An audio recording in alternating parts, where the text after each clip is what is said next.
Welcome to the Here's My Story channel. I'm Amelia.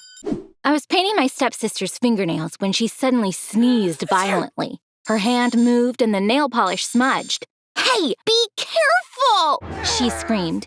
"It happened because you sneezed. I'll clean it right away," I replied. My stepsister said, "You always have an excuse, don't you? You never own up to your mistakes." "Whatever.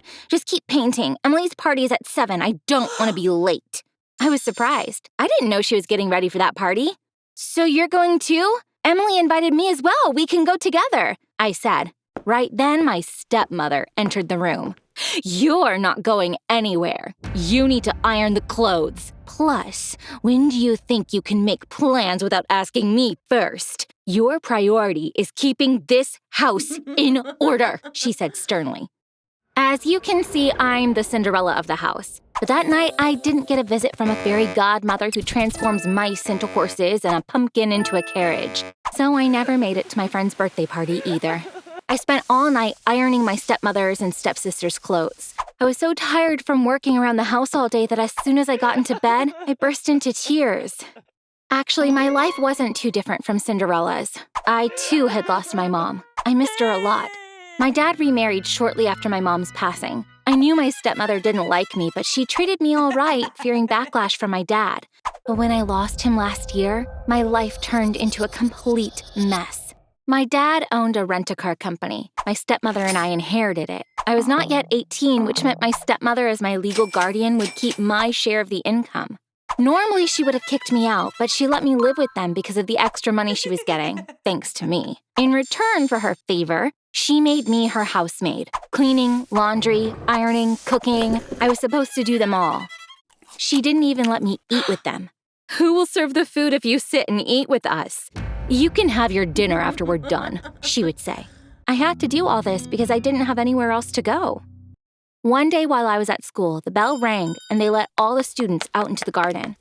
The principal and the teachers were all crying. While trying to understand what was happening, we stole fearful glances at one another.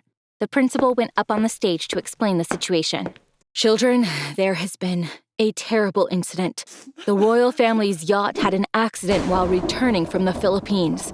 Unfortunately, there are no survivors. Luckily, our queen wasn't on the trip since she wasn't feeling well. We are grateful that she is still alive. However, we are devastated to report that all 76 royal family members lost their lives.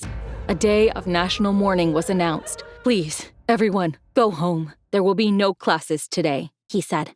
We live on an island called Ortacha. We're in the middle of the Pacific Ocean. The Philippines is our closest neighbor, and we are very close with them. The royal family members were there for the King of the Philippines' birthday reception. The accident happened when they got in a storm on the way back. We were so happy that she hadn't gone on that trip because everyone loved her. A few days later, there was a massive funeral for the royal family members. Everyone was there, including me. The Queen gave a speech. "My loving people, this unexpected accident has affected me most deeply. I lost all members of my family and I am the only one left. This brings me immense sorrow, but my priority is always my country, so I need to tell you about a problem that we're facing right now."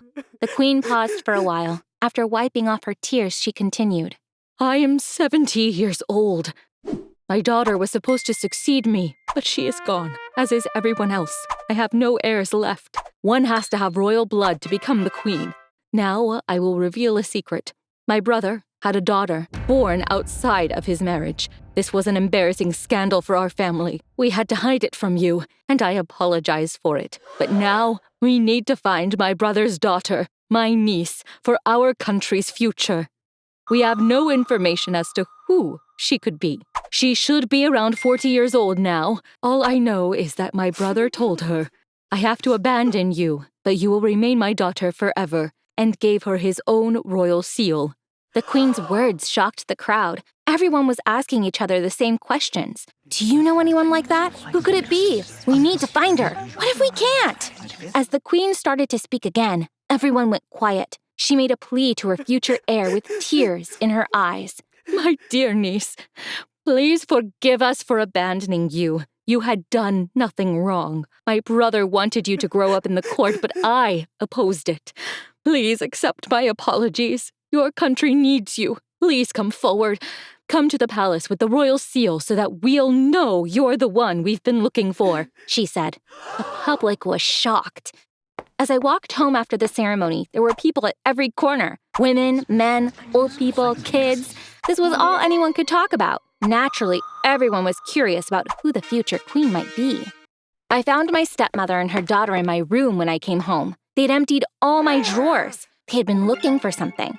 "What's going on in here?" I asked. My stepmother said, "Tell me where the seal is." When I asked, "What seal?" she came closer to me, threateningly.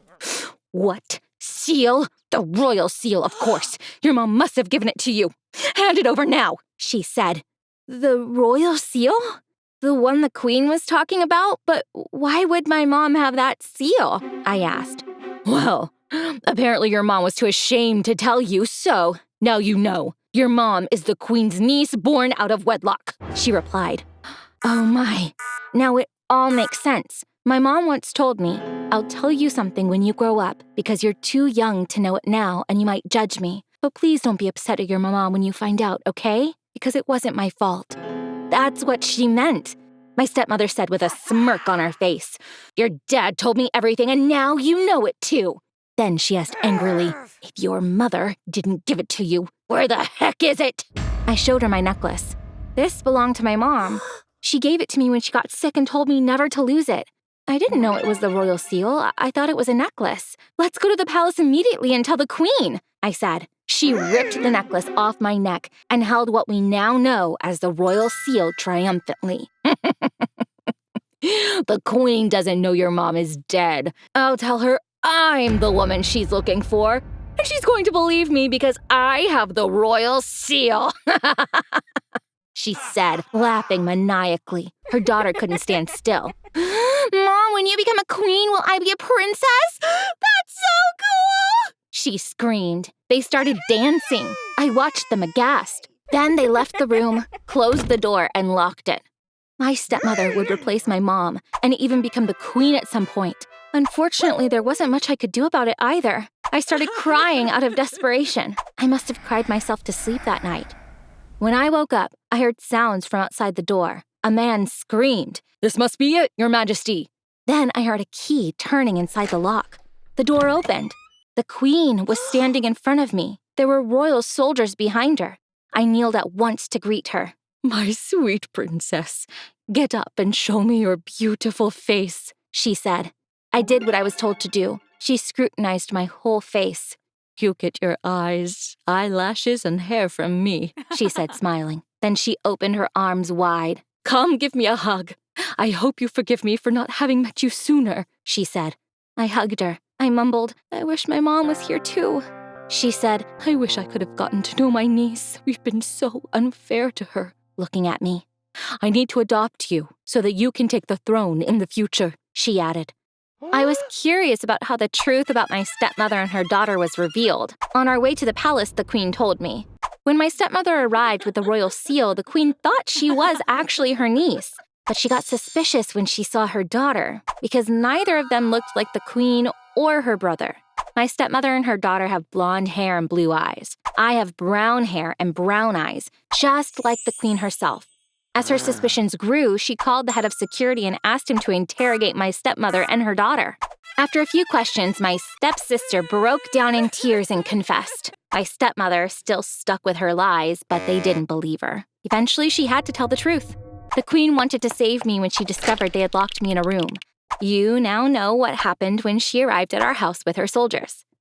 The following morning, the queen took me to the dungeon in the basement of the palace. Typically, they don't use that space too often, but they kept my stepmother and her daughter there until the police came to take them away. They were both exactly where they deserved to be, behind bars. When my stepmother realized I was there, she put on a fake smile and said, "Amelia, my dear daughter, how nice to see you. We came to the palace to tell them you're the one they've been looking for. Tell her we're innocent and then they can let us go." Clearly, she was lying. I was so upset, but the queen calmed me down. "Don't waste your breath. The court will have the final say. They will pay for their attempt to scam the queen." After that day, I never saw them again. I'm so busy, I don't even have time to think about them. They set up a special princess school for me. I'm learning about the rules of being a princess. I will start queen school after I graduate. I need that education for the future.